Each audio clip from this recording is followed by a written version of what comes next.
തിരുവനന്തപുരം നെയ്യാറ്റിൻകരയിൽ പട്ടാപ്പകൽ കുടുംബത്തിന് നേരെ ഗുണ്ടാ ആക്രമണം അഴിച്ചുവിട്ട പ്രതികൾ പിടിയിലായിരിക്കുന്നു. കുടുംബം സഞ്ചരിച്ച ഓട്ടോറിക്ഷ തടഞ്ഞു നിർത്തി ഗുരുതരമായി ആക്രമിക്കുകയായിരുന്നു. നിരവധി ക്രിമിനൽ കേസുകളിൽ പ്രതികളായ അമരവിള സ്വദേശികളാണ് അറസ്റ്റിലായത്.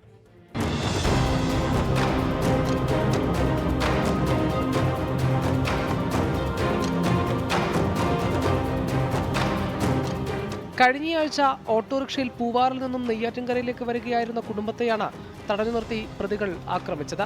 നെയ്യാറ്റിൻകരയിൽ വെച്ച് 6 അംഗ സംഘം വീട്ടമ്മയും ഓട്ടോറിക്ഷ ഡ്രൈവറെയും ഉൾപ്പെടെ മർദ്ദിച്ച് അവശരാക്കുകയായിരുന്നു. കവർച്ചയായിരുന്നു ലക്ഷ്യമെന്നാണ് പോലീസ് നിഗമനം. പട്ടാപ്പകൽ റോഡരികത്താണ് ഗുണ്ട ആക്രമണം.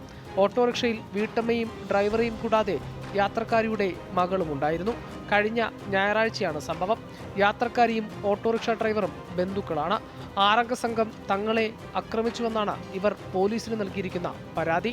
പരാതിയുടെ അടിസ്ഥാനത്തിൽ നെയ്യാറ്റിൻകര പോലീസാണ് അന്വേഷണം നടത്തിയത്. അന്വേഷണത്തിനൊടുവിൽ നിരവധി ക്രിമിനൽ കേസുകളിൽ പ്രതികളായ ഗുണ്ടാ സംഘമാണ് ആക്രമണത്തിന് പിന്നിലെന്ന് പോലീസ് കണ്ടെത്തി. സംഘത്തിലെ 2 പേരെയാണ് പോലീസ് അറസ്റ്റ് ചെയ്തത്. അമരവിള സ്വദേശികളായ ഷെറിൻ രാജ്, ശരത് എന്നിവരാണ് അറസ്റ്റിലായത്.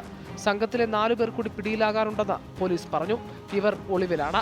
പ്രതികളെ കോടതിയിൽ ഹാജരാക്കി റിമാൻഡ് ചെയ്തു. 24 തിരുവനന്തപുരം.